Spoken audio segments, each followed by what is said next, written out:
Chessman Dan, playing chess every day until Hazel gives me her french fries. And today's game, or today's day of playing chess, has gone really well. For anyone new to the channel, welcome. My name is Chessman Dan, and at the age of 24, I've decided I'm going to venture onto chess. I've been playing chess every day and documenting my journey, and we are on week 4. So, if we go over here to game history, today was a very successful game overall. Had some losses for sure. So this is all of December 6th. I played a lot of games. Probably too much in terms of, quality, because there was a lot of short games, quick checkmates. I just spent some time studying the Vienna Gambit again. And yeah, I'm going to be covering my last 2 games. So shout out to DaBigChicken. He's on YouTube, a fellow chess content creator. We decided to run it back. We played, I think, a couple weeks ago, and he destroyed me. So we played again. So I'm going to play the game in which I won and then in which I lost.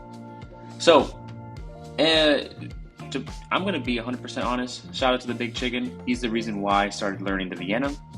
In the past, I would play the London system, but then he hit me with the England Gambit.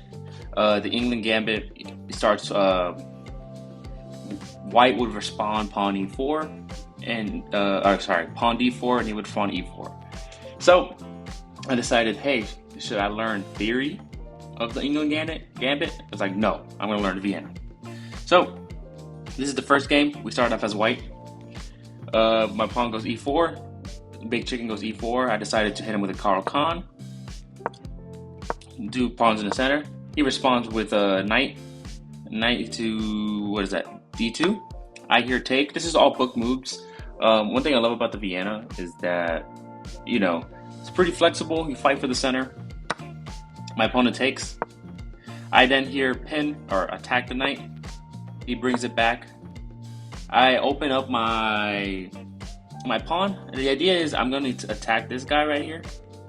However, it wouldn't have been the best because I am tracking that his knight's being defended by the bishop. Excuse me. My opponent goes queen h5, and then I decided to attack the queen. Thus far, in the first 6 moves, nothing out of the normal. We are both even. My opponent then goes pawn f3 or queen f3. The evaluation board says it's an inaccuracy and I gain advantage. However, I'm only 550 elo right now. Doesn't really matter. Shout out Big Chicken, just hit 700. I hear take. The computer says it was a really good move, the best move in fact. I didn't know it was the best move. I just figured, hey, that's a free pawn, and now my queen's in the center. My opponent goes bishop. Bishop to d3. I hear respond with a check. What's the idea with the check? Just development. Sometimes I've noticed in games that when opponent, when you're pinata, hitting opponent's piece with a pinata, sometimes I get super hyper focused on it, which then prevents me from developing. So this was an easy check, and I developed my dark squared bishop. My opponent blocks for the bishop. I hear take. One less bishop. I was okay with this trade. And then also, the reason why the system says this was the best move, and I think it's just the fact that my opponent loses castling rights. I here now develop my knight. So if we look at my position versus the Big Chicken's position, I'm doing really good in regards to development and overall control. And evaluation says I'm almost up 3 points of advantage. My opponent then responds with pawn e2, attacking my queen. I hear take. My opponent takes. I decide to take with my h pawn instead of my f pawn. The reason being, opens up the h file for my rook. That's pretty much the main reason. My opponent here attacks my queen. I then take a free pawn. So if we look at the position, man, I'm surprised I'm doing so well against Big Chicken, because he's just a much stronger player than I am. My opponent, Big Chicken, is stuck on 2nd rank. Meanwhile, I'm pushing forward.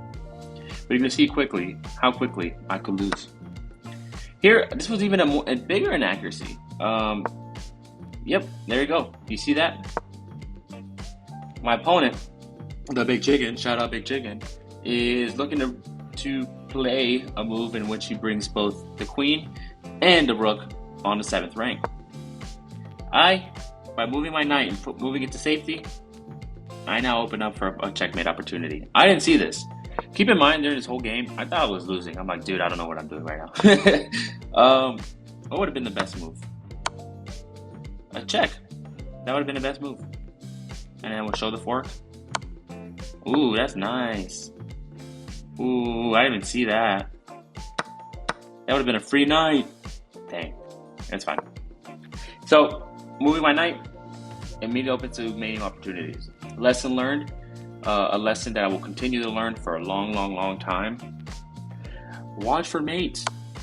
Here, it's just GG's. Even Big Chicken's like, yo, GG's. Yep, that's the best move I've ever done. Mate, and there's no move. I'm done. I wonder what the best move, if there is a best move. Yeah, I'm a checkmate. And checkmate. So this was game 1 of me versus the Big Chicken. And I decided, hey, let's run it back. Because I expect to lose against the Big Chicken because he's a stronger player. And I just have fun playing. So, we go back. Here's game 2. Game 2 was really well. I decided to hit him with a Vienna. During this game, we were talking, and he admitted that, I just show you how to he doesn't have any theory about the Vienna. Why I learned the Vienna? It's kind of prevents us from doing the England Gambit. E4 opening. So here, E4, E5, knight to C3, knight to C6. So this is the Vienna version, the Max Lang defense. I don't know the variation it's been called, but I have studied this opening. And this exact response. Whenever you see knight to C6, you respond with bishop to C4. You're still fighting for the center, right? My opponent goes knight to F6. This pawn does 2 things. This pawn defends the bishop and the pawn on E4, but more importantly, it activates my dark sword bishop. So that's literally why you do that. My opponent then responds to C5, bishop C5, and then I move my pawn F4. In this line of the Vienna, in which my opponent declines a gambit, in this case, moving his... I want to say decline. It's declining. I guess it is. Yeah, it's just the whole in this variation when they kick out the C6 knight first, then the other knight, and then the bishop. You kind of switch it up to more like a king's gambit style approach, where you put 2 pawns here, move your knight out. Here, my opponent moves G to 4. I'm not sure if he saw this or maybe he did, but he just left it hanging. That's a free knight for me. Let's actually open up the game review because I want to see the evaluation to see how well. Yeah, played really well. Nice. Start the review. Wow, center control. Time to unleash the bishop. And we're going to cancel that out. Where were we at? We were right here. Okay, we're going to go move. Boom, left it hanging. That's a brilliant move. A great move. Here, Big Chicken goes knight to D4. I see a weak pawn on C7. The whole idea with this gambit style is that you're attacking the weak pawn on G6, and G7, and F7. So here I take. This is the best thing my opponent could have done, because if he wouldn't have done this, let's say he gone here, that's checkmate. Yeah, so this is a line with the Vienna that I've been winning a lot of games, especially at the 500 elos. My opponent, long range vision, they just can't see. And the idea with this bishop out, this F6 pawn is super weak. So I decided to go for it. I did not expect the Big Chicken to fall for that checkmate. However, I'm still in such a good position. Best move we could have done, prevents checkmate. Here I move my knight to, what's that, D5? Vienna, baby. You gotta love the Vienna. It also helps when your opponent's in a theory, because the Big Chicken is a good player. So I'm not beating him because I'm a better chess player than him. It's just, yeah, he doesn't know the theory. Here my opponent checks. I go here. Oh, Big Chicken. I'm assuming you're a guy. If you're not, apologies. You know, you're still the homie. Here he takes. My opponent, you know, he took opportunity to fork. However, I didn't mind losing that rook because I feel like I could get him close with a mate. I almost smother mated him, or big chicken. So here I check. So this is where, if a regular 500 player, they probably would have got smothered mated.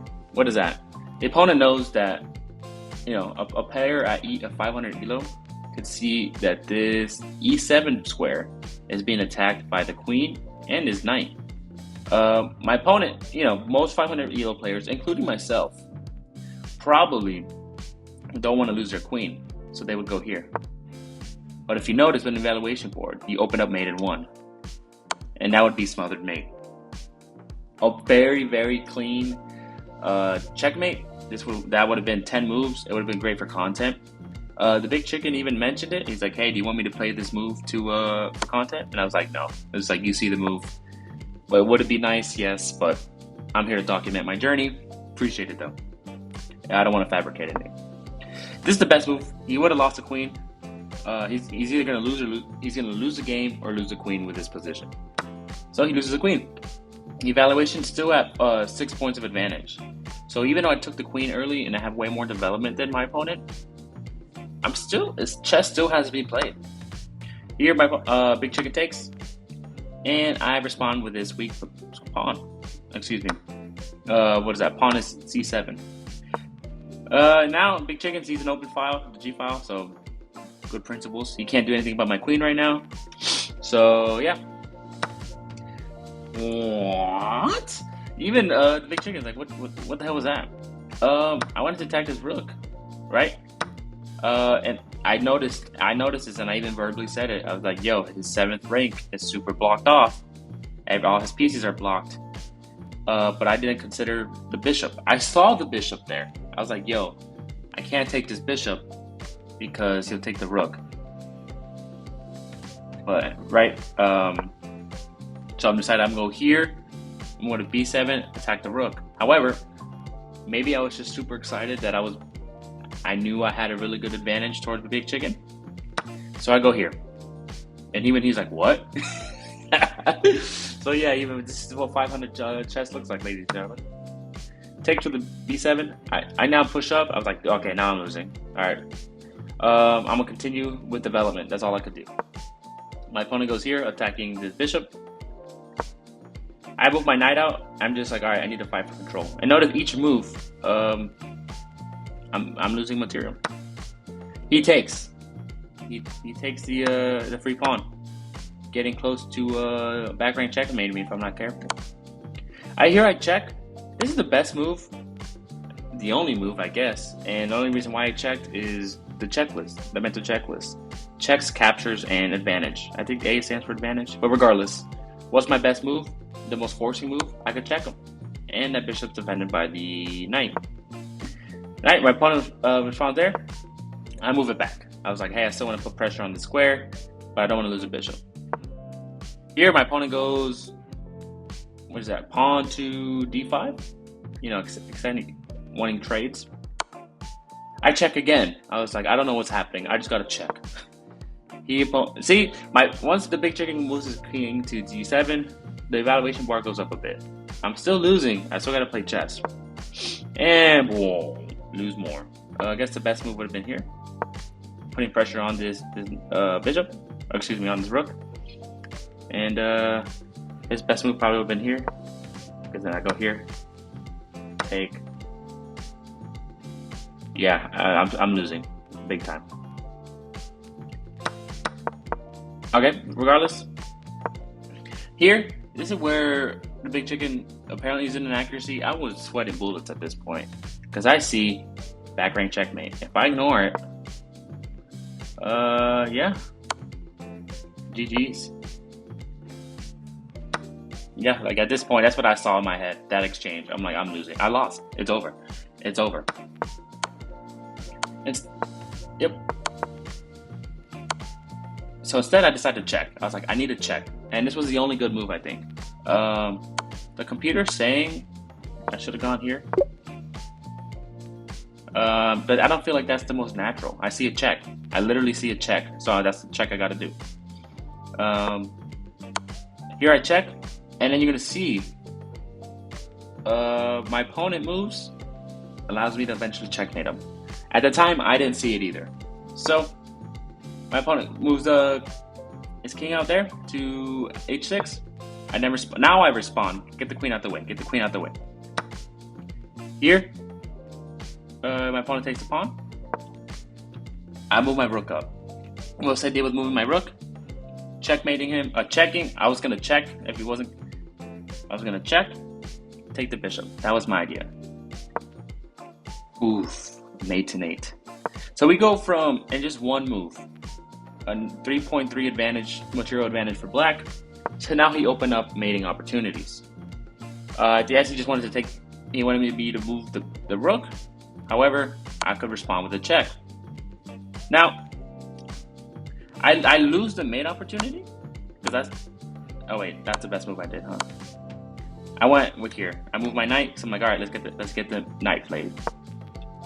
The moment my opponent goes king to h4, he opens up mate. It would be 100%. It would be mate in one if that knight bishop wasn't here. And but it was. So it gave him one extra move, and that was checkmate. This was a roller coaster of emotions for me. Lesson learned that even if you're weaker than your opponent, if you know theory and your opponent doesn't know that theory, it could take you a long way. By no means do I think I'm better than Big Chicken. I think it's a phenomenal player. I look forward to continue to play Big Chicken. Play against, rather. So yeah, thanks for watching.